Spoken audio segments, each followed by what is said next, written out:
let's dive into Rico Dowdle, 4% rostered. I think he's worth a nice 7 to 10% FAAB bid here after a really impressive week 10. 43% rush share, and I get largely driven by garbage time. They were blowing out the Cowboys. We're not going to expect the 60-40 type of split most weeks, but maybe because given he looked so much, Rico Dowdle, more explosive than Tony Pollard has all year. And I know that's not a really hard bar to set, and it's just mind-boggling to just pause there for a second. One of the best, most explosive backs in the league. It just has been nothing even close to that all year. I hate it. It's so sad to see. But Rico Dowdle really did, when he got his work, just churning and churning and churning.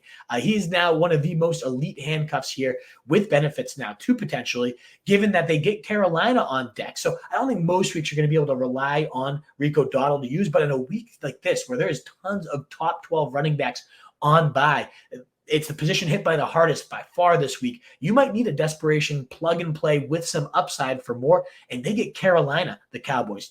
Perfect script. 10.5-point favorites right now, the Cowboys are. I think they're going to beat them by at least 20. And just like what happened with the Giants, a good run matchup, second most points allowed by Carolina to the running back position, plus that blowout, bleed the clock out type of minutes going Dowdle. I think you can actually use Dowdle this week. And then he also, of course, has that handcuff upside, the 10th best rest of season schedule by adjusted fantasy points for these Cowboys running backs. And again, maybe he carves out that goal line role. We saw Pollard get stuffed on a 4th down at the stripe. He's been abysmal. In fact, he leads the NFL right now with 160 touches without a touchdown since week 1.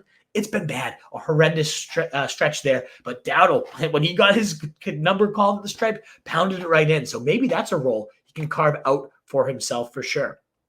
Another very intriguing running back for this week is Ty Chandler, only 8% rostered right now, 15 to 20% of FAAB. And if you need a desperation starter, I think you could go even harder at that FAAB amount.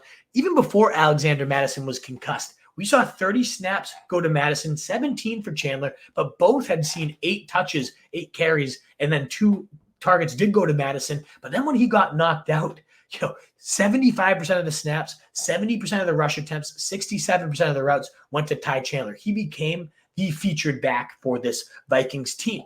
And given that Madison has been one of the least impressive starters in the entire NFL all year, this could be a situation like Devin Singletary, like Chuba before him, that Chandler gets his chance and just absolutely leaps him. He doesn't even have to be that great to dominate and take over this backfield. And he's got a perfect week 11 opportunity to do so. Denver, the most points allowed to running backs. And after that, he's got 2 more. Chicago, top 10. Raiders, top 10 as well. He's got 3 straight top 10 matchups. So should he leap over Alexander Mattison with an impressive performance, Chandler's going to be in a very impressive spot. He's a great receiver. We saw all preseason just churning yards after the contact. Really, really just constantly falling forward, a solid zone runner in this Kevin O'Connell scheme. That, sure, it's certainly much more pass happy, but they're kept afloat here. So with a top 10 schedule rest of season among running backs, with the chance to become the true starter, and at minimum, a really nice 1-week rental, because we've only seen one player all year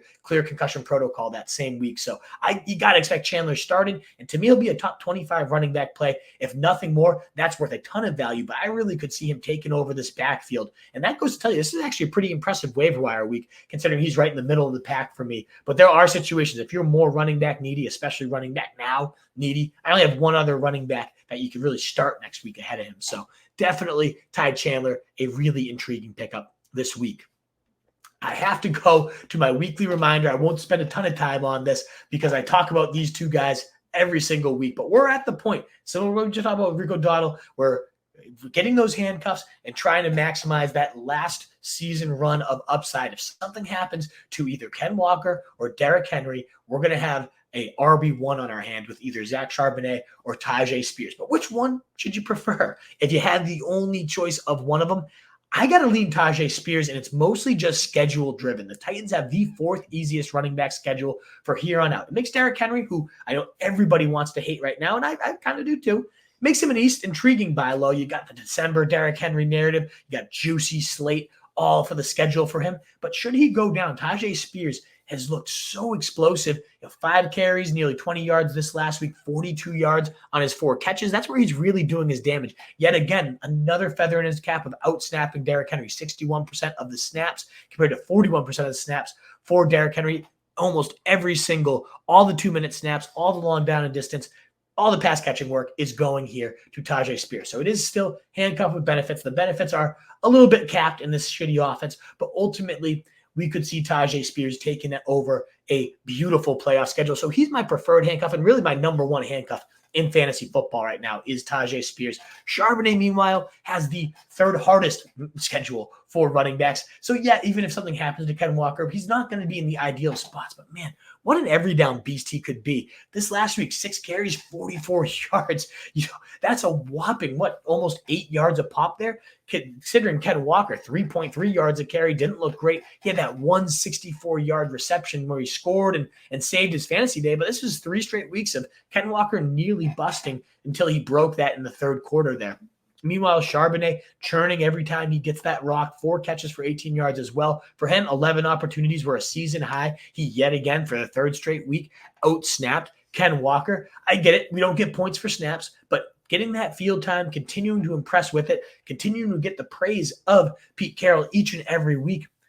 Charbonnet is going to get his due at some point. Walker continues to deal with chest and hammy and different injuries that aren't keeping him out yet, but it feels like it's just a matter of time. So even though I do prefer Tyjae Spears because of the schedule, I do think it's actually a little more likely that Charbonnet ends up hitting his ceiling. So either way, neither of them should be on waiver wires. Both of these guys have to be residing on benches.